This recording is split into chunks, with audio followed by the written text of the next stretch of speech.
नमस्कार। एक बार फिर से बहुत बहुत स्वागत है आप सभी का स्टडी हिंदी के यूट्यूब चैनल में।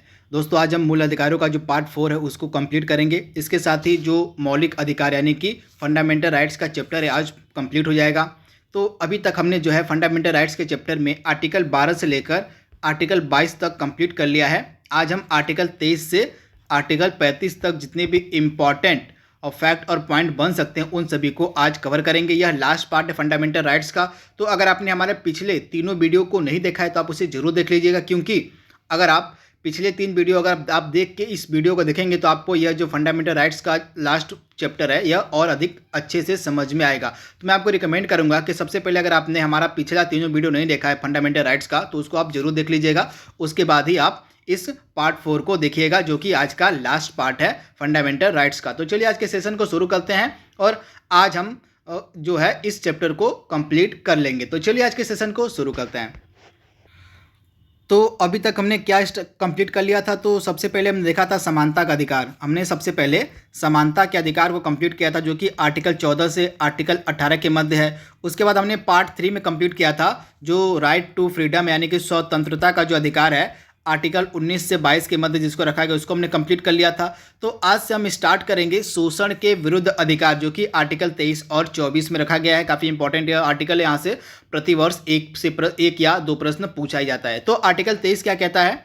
तो आर्टिकल 23 कहता है मानव दुर्व्यापार एवं बलात् श्रम का निषेध। यानी कि जो आर्टिकल 23 है यह मानव दुर्व्यापार एवं बलात् श्रम का निषेध करता है। तो इसे आप याद रखिएगा। जो मानव दुर्व्यापार से यहाँ पे मतलब क्या होता है, यानी कि पुरुष, महिला एवं बच्चों की वस्तु के समान खरीद बिक्री के ऊपर रोक लगाता है। प्यार देखिएगा, जो आर्टिकल 23 है यह पुरुष, महिला और बच्चों की वस्तु के समान खरीद बिक्री पर रोक लगाता है। महिलाओं और बच्चों के अनैतिक दुर्व्यापार, इसमें वेश्यावृत्ति भी शामिल है, उसको रोकता है। इसके अलावा आप याद देखिएगा यह जो आर्टिकल 23 है यह बलात् श्रम पर भी निषेध लगाता है। यानी कि आप किसी से जबरदस्ती काम नहीं करवा सकते। आप किसी से जो है बंधुआ मजदूरी जैसे नहीं होती है, किसी को बंधक बना के आप जबरदस्ती उससे कोई काम नहीं करवा सकते। इसको निषेध करता है आर्टिकल 23। तो आप इसे याद रखिएगा। तो यहाँ पे आप देख रहे हैं मानव दुर्व्यापार में मनुष्यों का क्रय विक्रय, महिलाओं और बच्चों का अनैतिक दुर्व्यापार, वेश्यावृत्ति एवं दास प्रथा का कोई भी रूप शामिल हो सकता है तथा इन सभी रूपों को जो है आर्टिकल 23 प्रतिबंधित करता है। इसके अलावा बलात् श्रम और बेगारी को भी जो है आर्टिकल 23 प्रतिबंधित करता है। तो इसे आप याद रखिएगा। इसके अलावा आर्टिकल 24 क्या कहता है? कारखानों आदि में बालकों के नियोजन का निषेध करता है। आप याद रखिएगा 14 वर्ष से कम उम्र के बच्चों का जो है बच्चों को फैक्ट्रियों और जो भी संकटमय जहाँ पे मतलब हैजार्डियस काम होता है, यहाँ पे मतलब बम पटाखे बनाए जाते हैं, उन सभी में फैक्ट्रियों में जो है 14 वर्ष से कम उम्र के बच्चों को काम करने से मनाही है। यानी कि आर्टिकल 24 क्या कहता है? किसी फैक्ट्री, खान अथवा जो अति परिसंकटमय कारखाने हैं उनमें जो है 14 वर्ष से कम उम्र के बच्चों को काम करने नहीं दिया जाएगा। तो आप इसे याद रखिएगा। इसके बाद आर्टिकल 24 हमने देख लिया कि 14 वर्ष से कम उम्र के बच्चों को फैक्ट्रियों में काम करने से मना करता है। किस प्रकार की फैक्ट्रियों में? जहाँ पे जो है मान लीजिए जिस फैक्ट्री में बम पटाखे बनाए जाते हैं या केमिकल की फैक्ट्री हो गई, जो हजार्डियस फैक्ट्री यहाँ के जहाँ से बच्चों के स्वास्थ्य पर नुकसान पहुँच सकता है, उस प्रकार की फैक्ट्रियों में जो है बच्चों के कार्य करने की मनाही है आर्टिकल 24 के अंतर्गत। इसे आप ध्यान दीजिएगा। तो यहाँ पे हमने शोषण के विरुद्ध जो आर्टिकल थे आर्टिकल 23 और 24 उसको हमने देख लिया है। काफ़ी सिंपल आर्टिकल्स हैं। यहाँ से एक प्रश्न डेफिनेटली आपके एग्जाम में पूछा जा सकता है। तो आर्टिकल 23 मानव दुर्व्यापार एवं बलात् श्रम यानी कि बेगारी पर प्रतिबंध लगाता है। वहीं आर्टिकल 24 जो है 14 वर्ष से कम उम्र के बच्चों को फैक्ट्रियों में काम करने से मनाही करता है, यानी कि निषेध करता है। किस प्रकार की फैक्ट्रियों में? जहाँ पे जैसे केमिकल की फैक्ट्री हो गई, बम पटाखे बनाने की फैक्ट्री हो गई, जहाँ पे बच्चों के स्वास्थ्य पर जिस फैक्ट्री में नुकसान पहुँच सकता है बच्चों के स्वास्थ्य पर, उस प्रकार की फैक्ट्रियों में जो है 14 वर्ष से कम उम्र के बच्चों को काम करने से रोकता है अनुच्छेद 24। तो ये 2 सिंपल आर्टिकल्स हैं, इनके बारे में आपको याद रखना है। अब हम अगले उस पर पढ़ेंगे। तो अगला क्या है? अब फंडामेंटल राइट्स, धर्म की स्वतंत्रता का अधिकार। इसको आर्टिकल 25 से 28 के मध्य रखा गया है, धर्म की स्वतंत्रता का अधिकार। तो आर्टिकल 25 क्या कहता है? अंतःकरण की और धर्म के अबाध रूप से मानने, आचरण करने और प्रचार करने की स्वतंत्रता। यानी कि आप किसी भी धर्म को अपनी आत्मा से उसको मान सकते हैं, उसका आचरण कर सकते हैं, तो आप अपने धर्म की प्रचार करने के लिए स्वतंत्र हैं। यह आर्टिकल 24 कहते हैं, यानी कि धर्म, किसी भी धर्म को मानने का अधिकार, उसका आचरण करने का अधिकार तथा उस धर्म का प्रचार करने का अधिकार आर्टिकल 25 देता है। तो इसे आप याद रखिएगा। अनुच्छेद 25 के अनुसार सभी व्यक्तियों को अंतःकरण की स्वतंत्रता का, धर्म के अबाध रूप से मानने का, उसका आचरण करने का और प्रचार करने का समान हक होगा। आर्टिकल 25 यह कहता है। इसके बाद आर्टिकल 26 क्या कहता है? धार्मिक कार्यों के प्रबंध की स्वतंत्रता, यानी कि धार्मिक कार्यों के प्रबंधन की स्वतंत्रता देता है आर्टिकल 26। यहाँ पे आप देख रहे हैं प्रत्येक धार्मिक संप्रदाय या उसके किसी भाग को धार्मिक कार्यों के प्रबंध की स्वतंत्रता दी गई है आर्टिकल 26 के अंतर्गत। इसे आप ध्यान दीजिएगा। वहीं अगर हम आर्टिकल 27 की बात करें तो आर्टिकल 27 क्या कहता है? धर्म की अभिवृद्धि के लिए करों के संदाय से स्वतंत्रता। यहाँ पे क्या कहता है? किसी व्यक्ति को ऐसे करों को देने के लिए बाध्य नहीं किया जा सकता है जो किसी विशिष्ट धर्म की वृद्धि या पोषण में व्यय किए जाते हैं। यानी कि किसी धर्म की अभिवृद्धि के लिए आप किसी व्यक्ति पर जबरदस्ती कर आरोपित नहीं कर सकते हैं। या आर्टिकल 27 कहता है कि किसी व्यक्ति के ऊपर आप जबरदस्ती कर का आरोपण नहीं कर सकते हैं किसी विशिष्ट धर्म को बढ़ाने के लिए, किसी विशिष्ट धर्म का पोषण करने के लिए। तो यह आर्टिकल 27 कहता है। इसके बाद आर्टिकल 28 क्या कहता है?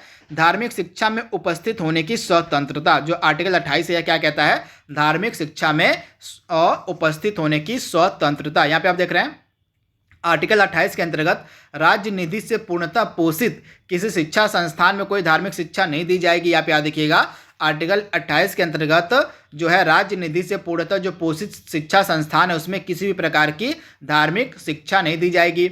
हालांकि यह व्यवस्था उन संस्थानों में लागू नहीं होती है जिनका प्रशासन तो राज्य कर रहा हो, लेकिन उनकी स्थापना किसी विन्यास या न्यास के अधीन की गई है। तो इसे भी आप याद रखिएगा। धार्मिक शिक्षा में उपस्थिति की स्वतंत्रता देता है आर्टिकल 28। तो ये तीन आपके 25 से 28 तक किसको रखा गया आर्टिकल में? तो धर्म की स्वतंत्रता का अधिकार। तो इसे आप याद रखिएगा। अब हम आगे देखेंगे आर्टिकल 29 और 30 क्या कहता है? तो संस्कृति और शिक्षा संबंधी अधिकार देता है आर्टिकल 29 और 30। तो आप इसे याद रखिएगा। संस्कृति और शिक्षा संबंधी अधिकार किसमें रखे गए हैं? तो आर्टिकल 29 और 30 के मध्य। तो आर्टिकल 29 क्या कहता है?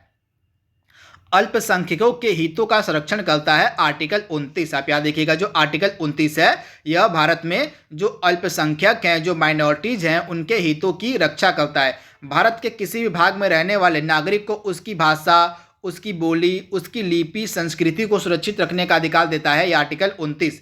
किसी भी नागरिक को राज्य के अंतर्गत आने वाले संस्थान या उससे सहायता प्राप्त संस्थान में धर्म, जाति या भाषा के आधार पर प्रवेश से रोका नहीं जा सकता है। तो यह संरक्षण प्रदान करता है अल्पसंख्यकों को आर्टिकल 29। तो आप इसे याद रखिएगा। मेनली आर्टिकल 29 और 30 जो है ये अल्पसंख्यकों की शिक्षा और संस्कृति से आधारित हैं। तो इसे आप ध्यान दीजिएगा। वहीं अगर हम आर्टिकल 30 की बात करें तो आर्टिकल 30 क्या कहता है? शिक्षा संस्थानों की स्थापना और प्रशासन का अल्पसंख्यकों को अधिकार। यानी कि जो है सभी अल्पसंख्यक वर्गों को उनकी रुचि की शिक्षा संस्थानों की स्थापना और उनका प्रशासन करने का अधिकार दिया गया है आर्टिकल 30। यानी कि जितने भी माइनॉरिटीज हमारे देश में हैं वे अपनी इच्छा अनुसार, अपनी रुचि के अनुसार शिक्षा जो शिक्षा संस्थान है उनकी स्थापना कर सकते हैं और उन शिक्षा संस्थानों का प्रशासन कर सकते हैं अल्पसंख्यक। यह आर्टिकल 30 के अंतर्गत कहा गया है। तो आर्टिकल 29 और 30 किससे संबंधित है? तो अल्पसंख्यकों के अधिकारों से संबंधित है आर्टिकल 29 और 30। तो इसे आप ध्यान दीजिएगा।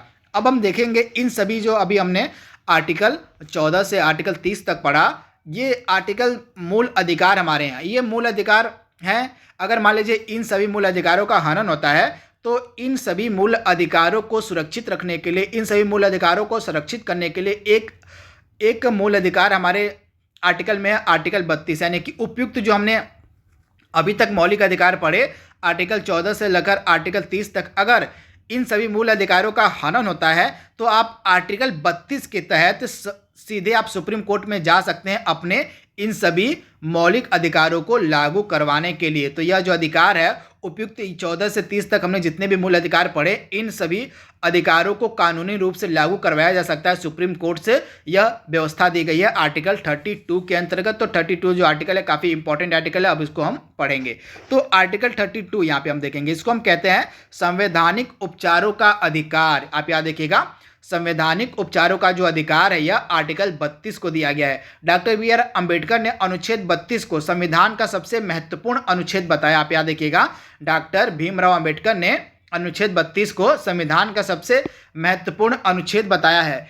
एक अनुच्छेद जिसके बिना संविधान अर्थविहीन है, यह संविधान की हृदय और आत्मा, यानी कि डॉक्टर भीमराव अम्बेडकर ने अनुच्छेद 32 को संविधान की आत्मा और हृदय कहा है। तो आप इसे ध्यान दीजिएगा। मूल अधिकारों की संवैधानिक घोषणा तब तक अर्थहीन, तर्कहीन और शक्ति विहीन है जब तक कोई प्रभावी मशीनरी उसे लागू करने के लिए ना हो, यानी कि जो हमारे मूल अधिकार हैं वे तब तक अर्थहीन माने जाएंगे, तर्कहीन माने जाएंगे, शक्ति विहीन माने जाएंगे जब तक कोई प्रभावी मशीनरी उसे लागू कराने के लिए ना हो। तो इसी मशीनरी का नाम है आर्टिकल 32, यानी कि मौलिक अधिकारों को लागू कराने के लिए जो लागू कराने का जो अधिकार है यह आर्टिकल 32 को दिया गया है। आर्टिकल 32 के तहत अगर किसी व्यक्ति का मौलिक अधिकारों का हनन होता है तो वह व्यक्ति इन मौलिक अधिकारों को लागू करवाने के लिए आर्टिकल 32 के तहत सीधे सुप्रीम कोर्ट के पास जा सकता है। तो इसे आप ध्यान दीजिएगा। इस तरह जो अनुच्छेद 32 है,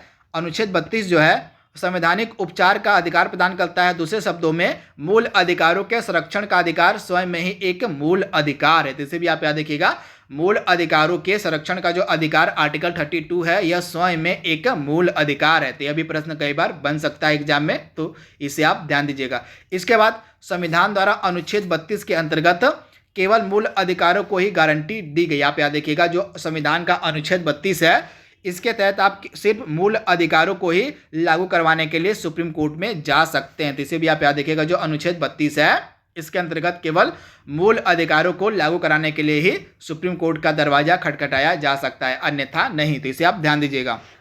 इसके बाद जो आर्टिकल 32 है ये मूल अधिकारों को लागू करने के लिए जो है 5 प्रकार की रीट जारी करता है। ये रीट काफ़ी इंपॉर्टेंट है। तो आर्टिकल 32 के तहत फंडामेंटल राइट्स को जो है लागू करने के लिए, कानूनी मान्यता देने के लिए जो है 5 प्रकार के रिट जारी किए जाते हैं। ये रिट कौन कौन से हैं? और हैबियस कॉर्पस, बंदी प्रत्यक्षीकरण, परमादेश, मैंडमस, प्रोहिबिशन, प्रतिषेध, सर्ट्योरी, उत्प्रेषण, अधिकार परीक्षा, क्यू वारंटो। तो इन सभी 5 रीटों के बारे में हम एक अलग से चैप्टर लाएंगे। तो इन सभी 5 रीटों को हम एक अलग अध्याय यानी कि अलग चैप्टर में कंप्लीट करेंगे काफ़ी, क्योंकि इन सभी रीटों से लगातार एग्जाम में प्रश्न पूछे जाते हैं। तो इन सभी रीटों को हम एक अलग चैप्टर में कंप्लीट कराएंगे। फिलहाल आप देख लीजिए कि अनुच्छेद 32 जो है उसके द्वारा मौलिक अधिकारों को लागू कराने के लिए 5 प्रकार के रीट जारी किए जाते हैं। ये 5 प्रकार के रीट कौन कौन से यहाँ पे आप देख लीजिए। बाकी हम अगले चैप्टर में जो है इन 5 रीटों को पूरे डिटेल में कवर करवाएंगे। तो अब हम देखेंगे आर्टिकल 33। तो आर्टिकल 33 क्या कहता है? तो अनुच्छेद 33 संसद को यह अधिकार देता है कि वह सशस्त्र बलों, अर्धसैनिक बलों, पुलिस बलों, खुफिया एजेंसियों एवं अन्य के मूल अधिकारों पर युक्ति प्रतिबंध लगा सके। यानी कि जो आर्टिकल 33 है संसद को यह अधिकार देता है, संसद को यह पावर देता है कि वह सशस्त्र बलों, अर्धसैनिक बलों, पुलिस बलों, खुफिया एजेंसियों एवं अन्य के मूल अधिकारों पर युक्ति प्रतिबंध लगा सकता है। तो इसे भी आप याद रखिएगा। इस व्यवस्था का उद्देश्य उसके समुचित कार्य करने एवं उनके बीच अनुशासन बनाए रखना है। तो इसे भी आप याद रखिएगा।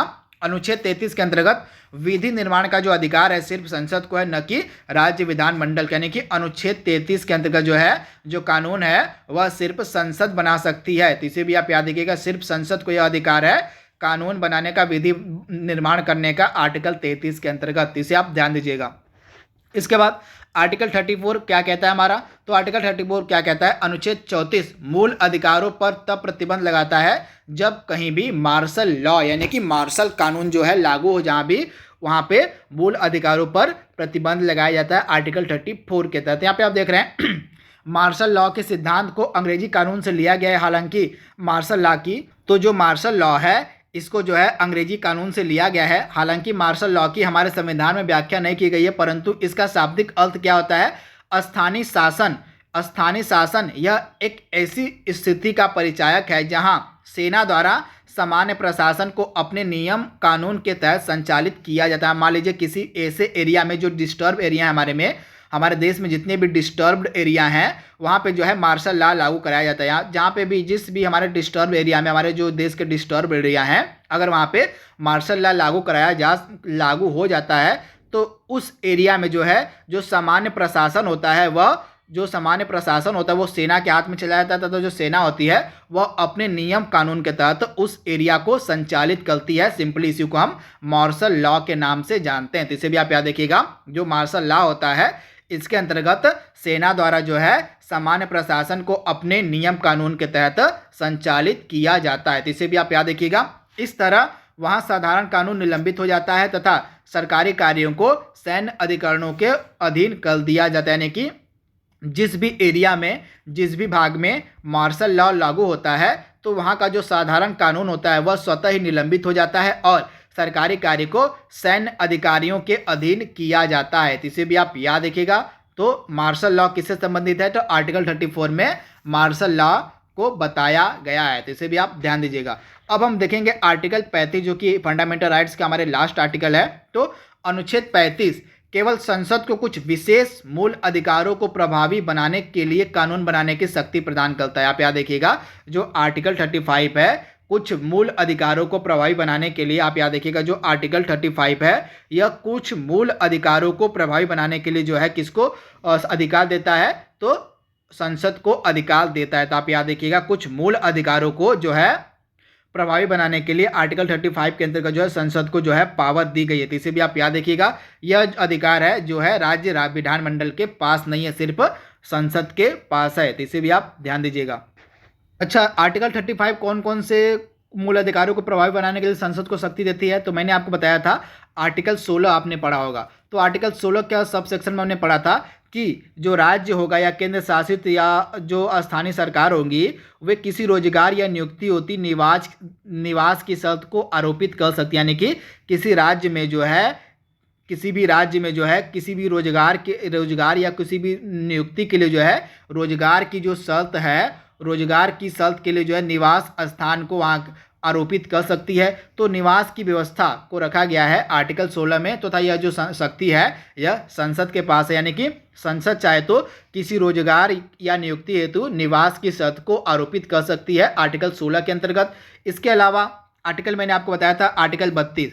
तो आर्टिकल 32 क्या है, तो इसमें जो है मूल अधिकारों को जो है लागू कराने के लिए जो है सीधे तौर पे सुप्रीम कोर्ट के पास जाया जा सकता है। तो यह संसद के पास यह शक्ति है। इसके अलावा यहाँ पे आप देख रहे हैं आर्टिकल 33 हमने देखा था। आर्टिकल 33 में क्या देखा था, सशस्त्र बलों, पुलिस बलों आदि के सदस्यों के मूल अधिकारों पर प्रतिबंध लगाया जा सकता है संसद के द्वारा, यानी कि आर्टिकल 33 हमने देखा था। उसके अलावा मार्शल लॉ को हमने देखा था, जो आर्टिकल 34 है। मार्शल लॉ के तहत जो है कानून जो है कौन बना सकता है, तो संसद बना सकती है। तो ये सभी आर्टिकल 16 आपके हो गए। आर्टिकल 33 हमने आपको पढ़ाया था, आर्टिकल 32 हमने पढ़ाया था, आर्टिकल जो है 34 था। इन सभी आर्टिकलों को प्रभावी बनाने के लिए जो है कानून बनाने की जो शक्ति है सिर्फ संसद को दी गई है। तो यही बात बताई गई है आर्टिकल 35 में। तो आप इसे याद रखिएगा। इसमें आर्टिकल 35 में क्या कहा गया है कि संसद को कुछ विशेष मूल अधिकारों, यानी कि कुछ विशेष मूल अधिकार कौन कौन से हैं, आर्टिकल 16 आपका हो गया, आर्टिकल 33 हमने पढ़ा था, आर्टिकल 32 हो गया, आर्टिकल 34 हो गया। यानी कि ये सभी विशेष मूल अधिकार हैं जिनको प्रभावी बनाने के लिए कानून बनाने की जो शक्ति है वह सिर्फ संसद को दी गई है। तो इसे आप याद रखिएगा। सिंपली यही बात 35 आर्टिकल में कही गई है। तो इस तरह से आज हमारा जो फंडामेंटल राइट्स का चैप्टर है वह कंप्लीट हो जाता है। कल से हम एक नया अध्याय स्टार्ट करेंगे नई उम्मीद और नई आशा के साथ। तब तक के लिए thank you, thanks for watching, thank you.